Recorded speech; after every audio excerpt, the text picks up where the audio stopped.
आयुष्याच्या प्रवासामध्ये एक एक दिवस त्या मोठ्यासारखा तुमचा आपला सगळ्यांचा या भगवत दरबारामध्ये खर्च झाला मायबाप. कधी कधी आपण आनंदामध्ये बसलो असेल, कधी कधी आपण विरहामध्ये बसलो असेल.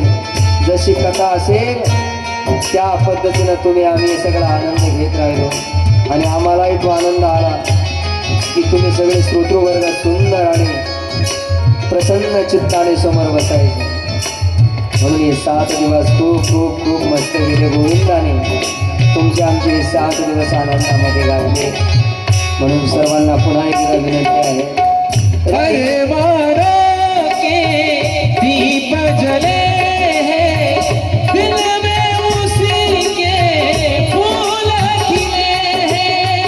अरे बारों के दीप जले हैं, दिल में उसी के फूल खिले हैं.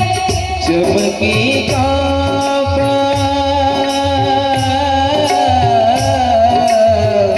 चमकेगा अपनी किस्मत का तारा.